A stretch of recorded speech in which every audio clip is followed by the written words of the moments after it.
नमस्कार मित्रों, मैं डॉक्टर राजकुमार हिंदी नवजीवन चैनल में आप लोगों का स्वागत करता हूं। चूँकि एमए का परीक्षा नज़दीक आ गया है और इधर नेट का फार्म भी पड़ रहा है, इसी को देखते हुए मुझे जैसे भी बन रहा है मैं आप लोगों का मदद कर रहा हूं, बाकी ईश्वर की इच्छा। आज हम लोग का जो टॉपिक है वह टॉपिक है कबीर की भक्ति भावना। क्या है? कबीर की भक्ति भावना। मित्रों, एक कबीर की भक्ति भावना तुलसी की भक्ति भावना से अलग है और उसका ये भी कारण है कि अगर हम लोग भक्ति काल में जाते हैं तो भक्ति काल में सबसे पहले निर्गुण का विकास हुआ था, फिर उसके बाद सगुण का विकास हुआ था। तो पहले निर्गुण संप्रदाय के लोग आते हैं और फिर सगुण संप्रदाय के लोग आते हैं, और कबीर निर्गुण में ज्ञानाशयी शाखा के प्रमुख आधार बिंदु हैं। तो आइए आज हम लोग कबीर की भक्ति भावना के विषय में पढ़ेंगे। जो भक्ति शब्द है मित्रों, भक्ति शब्द भज धातु से बना है। किस धातु से बना है? भज धातु से बना है। भज धातु से बना है जिसका अर्थ होता है सेवा करना, भजन करना, कीर्तन करना, ये जैसे भक्ति का अर्थ होता है। देव ऋषि नारद के अनुसार देव ऋषि नारद क्या कहते हैं कि अपने सभी कर्मों को भगवान के प्रति अर्पण करना और भगवान का थोड़ा सा विस्मरण होने पर व्याकुलता का अनुभव करना ही भक्ति है। अर्थात भगवान के प्रति जो हमारा भाव होता है, समर्पण होता है, और उस प्रियतम की याद में जब हम व्याकुलता और तड़पने महसूस करते हैं तब वह भक्ति है। श्रीमद् भागवत गीता में मित्रों, श्रीमद् भागवत गीता में नवधा भक्ति की चर्चा की गई है, और नवधा भक्ति का उल्लेख करते हुए आप लोगों को ध्यान देना होगा कि श्रवण, कीर्तन, स्मरण, चरण सेवन, वर्चना, वंदना, दास्य, साख्य, आत्मनिवेदन, ये इतनी तरह की भक्तियों मित्रों होती हैं। और ये भक्ति के सही मायने में ये भक्ति के जो ये नवभेद हैं, हम लोग जब भक्ति करते हैं तो कहीं न कहीं इनकी हम लोग चर्चा जरूर करते हैं। और इस तरह की भक्ति, नवधा भक्ति आपको तुलसी जी में देखने को मिलेगी, कबीर में भी देखने को मिलेगी, जायसी में भी देखने को मिलेगी। तो इस तरह नवधा भक्ति का विशेष ध्यान देने की जरूरत है। आगे बढ़ते हैं। अब हम मित्र प्रश्न करते हैं कि आखिर में कबीर की कैसे भक्ति रही। तो कबीर की जो भक्ति रही वही नारद की जो भक्ति थी, ठीक है, नारद की जो भक्ति थी उन्हीं के भक्ति के भांति इनकी भक्ति थी।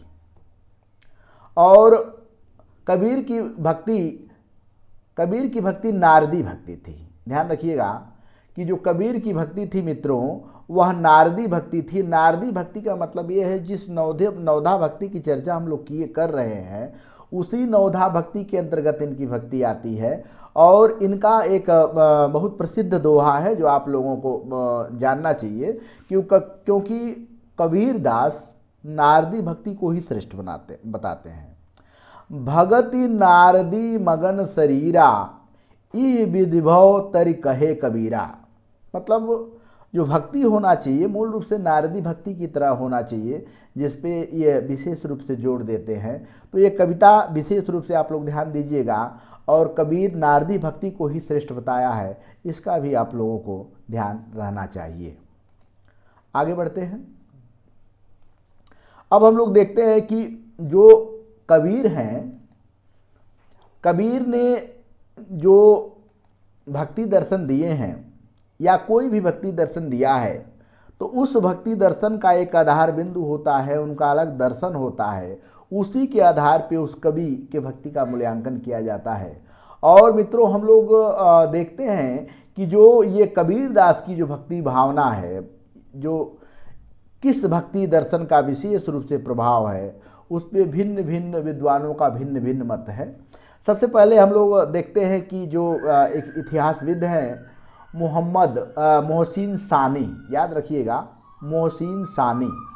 मोहसिन सानी मित्रों कहते हैं कि जो कबीर की ये भक्ति है, कबीर को मुबाहिद यानी एक स्वरवादी की संज्ञा देती हैं।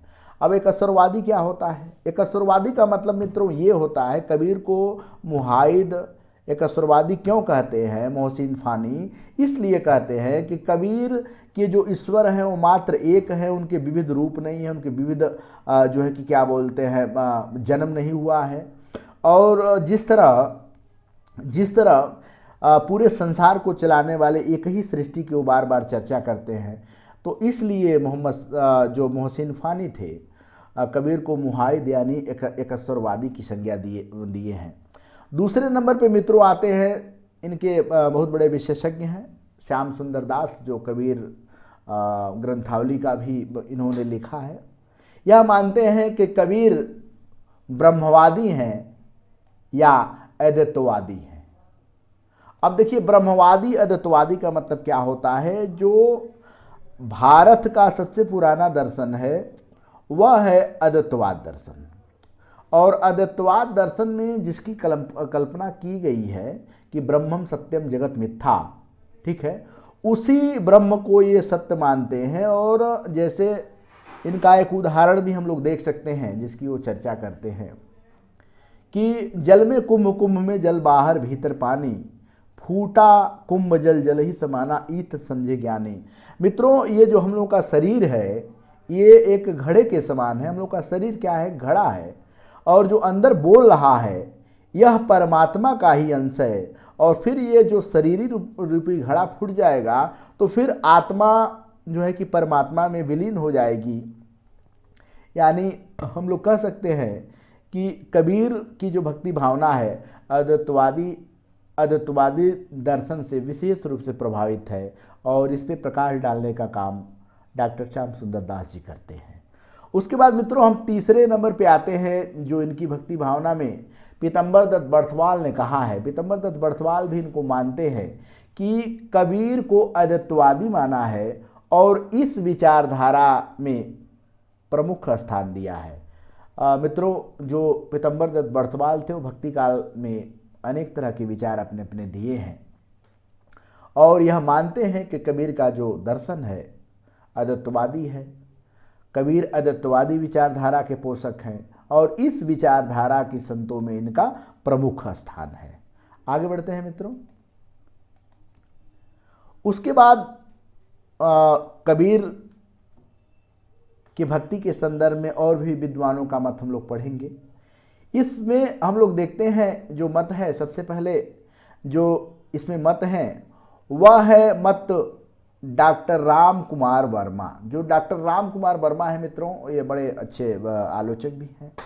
डॉक्टर राम कुमार वर्मा कहते हैं कि अद्वैतवाद या अद्वैत और सूफी मत दोनों के समन्वय देखते हैं। यानी कबीर की जो भक्ति है वो सही मायने में अद्वैतवाद और सूफी मत दोनों का समन्वय यानी मिला जुला रूप है। फिर आगे लिखते हैं कि उनका मत है कि अद्वैतवाद और सूफी मत में ईश्वर की जो भावना है वही उन्होंने अपने दर्शन में रखी है।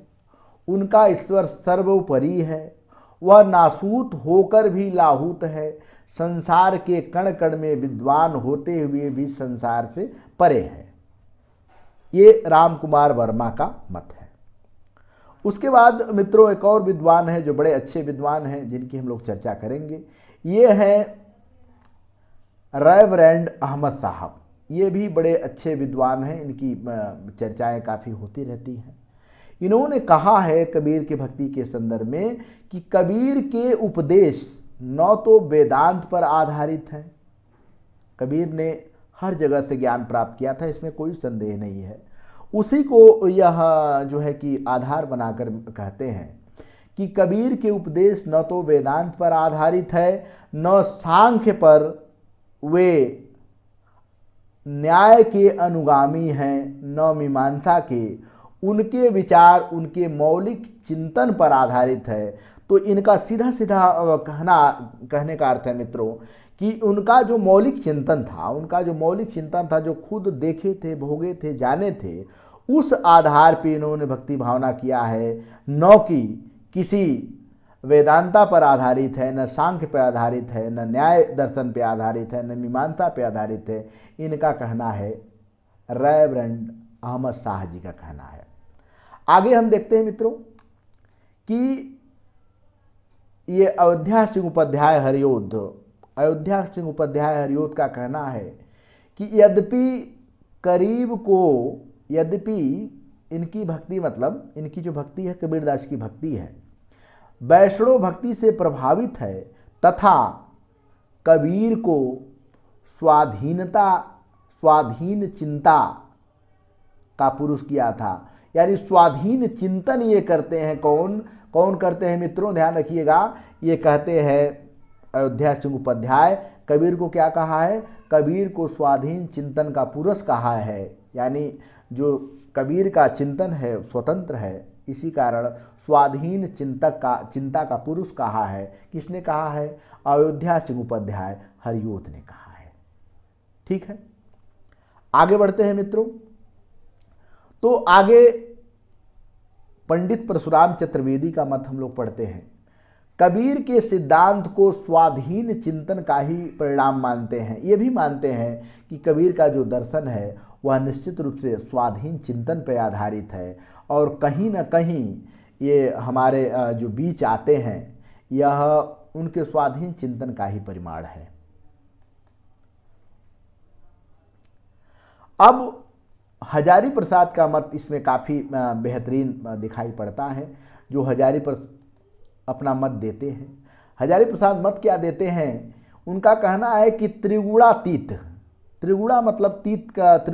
का मतलब होता है मित्रों, जैसे जो मनुष्य होते हैं उनका 3 तरह का स्वभाव होता है, सतोगुण, रजोगुण, तमोगुण, और जो इनका ईश्वर है त्रिगुणातीत है। यानी कहने का मतलब ये तीनों गुणों, सतो रजोगुणों से मुक्त है। जैसे राम हैं, कृष्ण हैं, तो इनके अंदर दोष गुण सब देखने को मिलता है।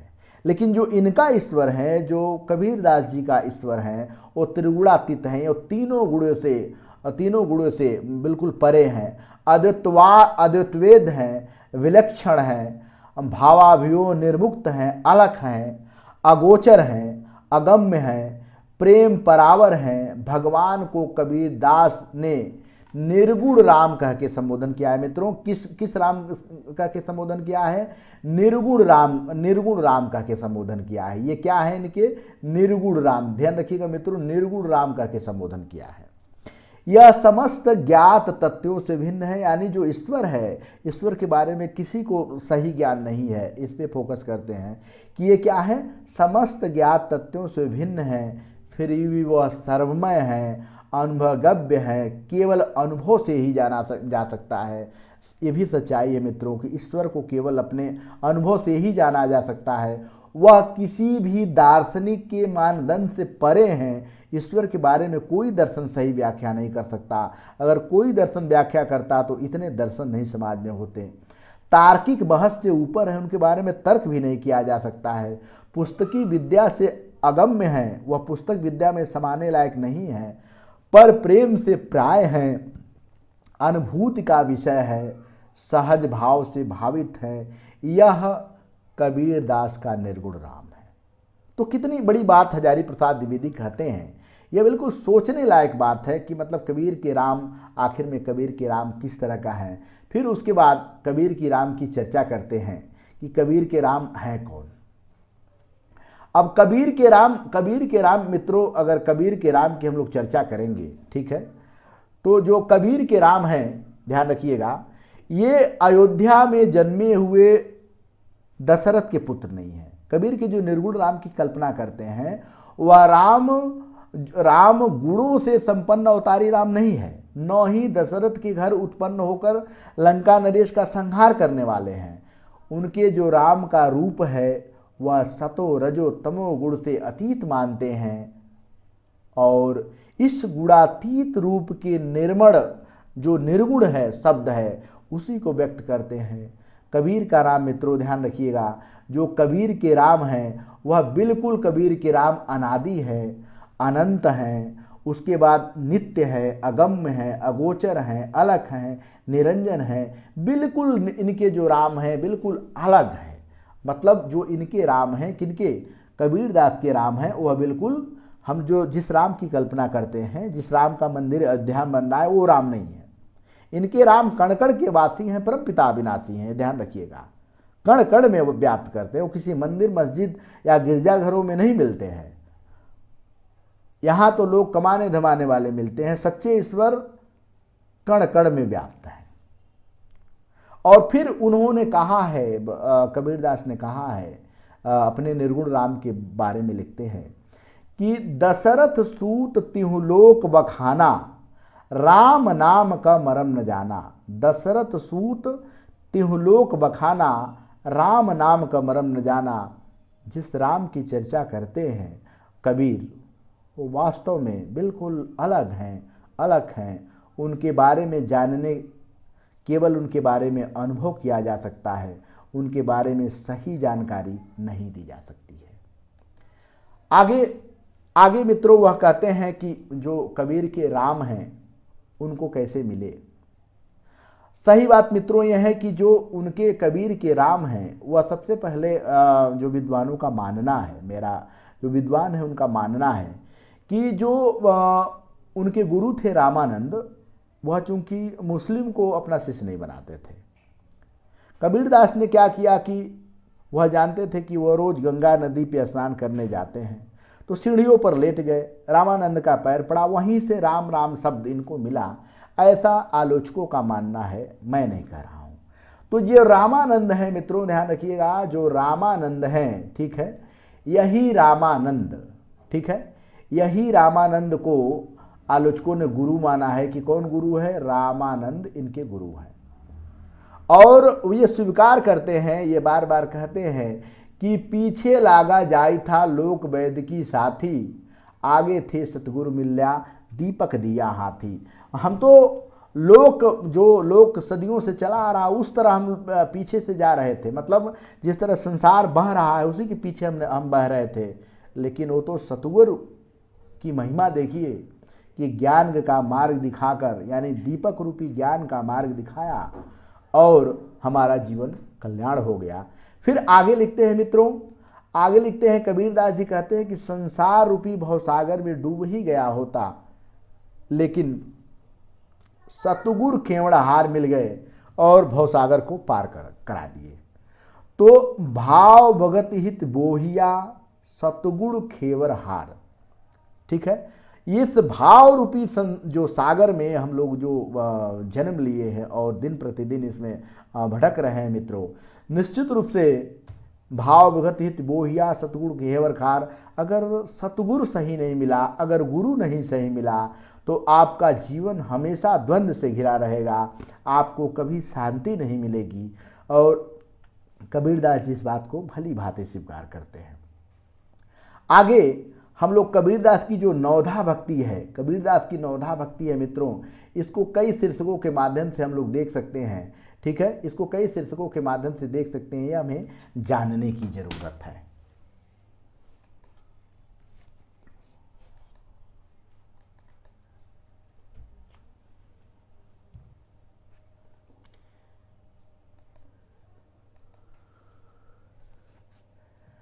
नाम स्मरण, जैसे सबसे पहले अगर नवधा भक्ति में चर्चा करें तो कबीर नाम स्मरण पर विशेष जोड़ देते हैं। कबीरदास जी मानते हैं कि जो हमारी इंद्रियां हैं, पांचों इंद्रियां, आँख, नाक, कान, मुंह, त्वचा, ये इंद्रियां होती हैं, ये इंद्रियां जो है कि मन के अनुसार चलती हैं। किसके अनुसार चलती हैं? मन के अनुसार चलती हैं। और ये भी कहते हैं कि यह मनवा बड़ा चंचल चोर है। ये मनवा क्या है? बड़ी चंचल चोर है। यह सब कुछ जानते हुए भी अवगुण करता है। मन को केंद्रित करने के लिए ईश्वर का नाम स्मरण करने की आवश्यकता होती है और भक्ति में ईश्वर के महत्व का गुणगान करते हैं। कबीर के लिए निर्गुण राम जीवन की सबसे बड़ी संपत्ति है, क्योंकि राम के अभाव में सारे जो संसार का सुख है वो व्यर्थ है, बेकार है। इसीलिए प्रतिक्षण वह राम का नाम लेते रहते हैं, स्मरण करते रहते हैं। और उनकी जो कविता है वह निश्चित ही बहुत ही सराहनीय है। वह कविता में कहते हैं, क्या कहते हैं कि कबीरा कहता जात है सुनता है सब कोई, कबीरा कहता जात है सुनता है सब कोई, राम कहे भल होइगा नहितर भला न होई। मित्रों, नाम स्मरण का बड़ा महत्व है। कहा जाता है कि वाल्मीकि पहले चोर थे और वह मरा मरा कह के राम राम सीखे और बाद में इतना बड़ा ग्रंथ भी लिख दिए। तो कबीरा कहता जात है सुनता है सब कोई, राम कहे भल होइगा नहींतर भला न होय। आज भी हरि कीर्तन हम लोगों के समाज में होता है, वह ईश्वर के स्मरण में जैसे बार बार उनका नाम लिया जाता है। और आप ईश्वर के सच्चे भक्त हैं तो सदैव हमेशा नाम लेते रहेंगे। और ये भी आगे कहते हैं कबीरदास जी, यह किसी भी स्थिति में अपने निर्गुण राम का हो जाना चाहते हैं, भले उनको कुत्ता ही बनना पड़े। मतलब कुत्ता सबसे छोटा जीव माना मतलब सबसे नीच स्तर का जीव माना जाता है या आज्ञाकारी माना जाता है। तो वह कहते हैं कि कबीरा कूता राम का मोतिया मेरा नाव, कबीरा कूता राम का मोतिया मेरा नाव, राम गले की जेवड़ी जित खींचे तित जाऊं। मैं तो कबीर का कूता हूँ, मेरा मोतिया नाम है और राम जिधर खींच के ले जाएंगे उधर हम जाएंगे। यह कबीर का अपना मत है। आगे मित्रों, भक्ति भावना में सबसे जरूरी चीज क्या है? वह भक्ति भावना में सबसे जरूरी चीज है आचरण की शुद्धता। मतलब मित्रों, जो हम लोग का अगर आचरण नहीं सही रहा, ठीक है, अगर आचरण की शुद्धता में नहीं है तो आप टीका कर लीजिए, माला पहन लीजिए, कंठी जप लीजिए, व्रत कर लीजिए, सब बेकार है। और आज का जो साधु समाज है, जो ये नए नए एम्बेसडर से चलते हैं, माइक से बोलते हैं, ये वास्तव में साधु नहीं है। वह है साधु का मतलब और संत का मतलब ये होता है कि वह उसे एसी में रहने की ज़रूरत नहीं है, उसे कूलर के सामने के रहने की ज़रूरत नहीं है। वह प्रकृति में जीता है, हंसता है। और देवरिया के दो रहवा बाबा का नाम आप लोग जानते होंगे। उस तरह का महात्मा होना चाहिए, न कि ढोंगी महात्मा जो हजारों हमेशा भक्तों में घिरा रहे और अपना उल्टा सीधा बयान देता रहे, लेकिन आचरण की शुद्धता न हो। तो कबीरदास जी क्या करते हैं कि आचरण की शुद्धता पर विशेष ध्यान देते हैं। आचरण की शुद्धता पर ध्यान देने के लिए क्या कैसा होना चाहिए? संगत सही होना चाहिए, कुसंग का त्याग करना पड़ेगा। सत्संग करने के लिए अपने अनुयायियों को प्रेरित करते हैं। एक कहावत है कि बिन सत्संग विवेक न होई। मतलब जिस तरह का आपका संगत रहेगा उस तरह आपके विवेक का निर्माण होगा। अगर तार्किक संगत है तो आप तर्कशील बनेंगे, मूर्खों की संगत है तो मूर्ख बनेंगे। कबीरदास जी का मत है कि मन में काम, क्रोध, लोभ, मोह, द्वेष, ईर्ष्या आदि विकार भरे रहते हैं। जब हृदय में भगवान की भक्ति नहीं आ सकती, भक्ति मार्ग पे चलने के लिए अहंकार और कपट का त्याग करना पड़ता है। यहाँ मित्रों ध्यान दीजिएगा, अहंकार और कपट। अगर कोई महंत साधु अहंकारी है, किसी को मारने के लिए कह रहा है, किसी को गाली देने के लिए कह रहा है, किसी को फरसा से कटवाने के लिए कह रहा है, यानी इसका मतलब ये है कि वो ज्ञानी नहीं है, क्योंकि उसके अंदर अहंकार है, कपट है, वह केवल चोला पहना हुआ है। कबीरदास जी इसका विरोध करते हैं। कबीरदास जी कहते हैं कि भक्ति मार्ग पे चलने के लिए भक्त को अहंकार और कपट का परित्याग करना आवश्यक है, क्योंकि अहंकार रहित भक्तों को ही ईश्वर का दर्शन होता है। और जब तक अहंकार होगा उस कभी ईश्वर का दर्शन नहीं होगा। और फिर आगे वो कहते हैं कि जब मैं था तब हरि नहीं, मैं माने अहंकार, जब मैं था तब हरि नहीं, अब हरि है मैं नाय। यानी अहंकार मिटने के बाद ही ईश्वर आपसे मिलेंगे। सब अधियारा मिट गया, दीपक देखा माही। जब गुरु ज्ञान के माध्यम से आपके मन में अहंकार को मिटाता है, आपके अंदर कपट को मिटाता है, जब आप सत्संग करते हैं, काम, क्रोध, लोभ, मोह से छुट्टी मिलती है, तब अहंकार मिटता है और तब ईश्वर का दर्शन होता है। कबीरदास जी आचरण की शुद्धता पर विशेष ध्यान देते हैं। उसके बाद कांता भाव की भक्ति। मित्रों ध्यान रखिएगा कि कांता भाव की भक्ति हमारे समाज में विशेष रूप से होती है। कांता भाव की भक्ति में दो रूप होते हैं, ठीक है। माधुर्य भाव भक्ति की प्रेम लक्षणा भी कहा जाता है, इसे प्रेम लक्षणा भी भक्ति कहा जाता है। इसमें क्या होता है कि जो भक्त होता है स्वयं को जीवात्मा और भगवान को परमात्मा मानकर दाम्पत्य यानी दाम्पत्य प्रेम की अभिव्यक्ति करता है। और कबीर की आत्मा रूपी जो सुंदरी है बार बार अपने प्रियतम को मनाते हुए कहती है, मानती है अपने आप को। एक कहावत है मित्रों कि जिस तरह स्त्रियों का यानी लड़कियों का मायका उसका घर नहीं होता है, ससुराल उसका घर होता है, उसी तरह जीवात्मा रूपी जो स्त्री है वह परमात्मा रूपी पुरुष के ही घर अंततः जाकर अंतिम सुख पाती है। और यहाँ बार बार कहते हैं कि मैं हरि मेरा पीऊ, मैं राम की बहुरिया। मैं किसकी बहुरिया है मित्रों? राम की बहुरिया हूँ। यानी वह स्पष्ट रूप से कहते हैं कि मैं राम की बहुरिया हूँ। और फिर इन्होंने, कबीरदास जी कहते हैं कि कबीर का जो निर्गुण राम है उनका तो विधिवत विवाह हुआ है, बारात आई है, पंचतत्व में बराती बने हैं। पंचतत्व मतलब जो पांचों तत्व से हमारा शरीर बना है। क्षितिजल पावक गगन समीरा, मतलब जो पंचतत्व से हमारा शरीर बना है, यही पंचतत्व बराती बने हैं। ब्रह्मा जी वेद पढ़े हैं, मंडप सजाया गया है, विवाह की वेदी का निर्माण होता है और विवाह के वेदी को देखने वाले की भी कमी नहीं रहती है।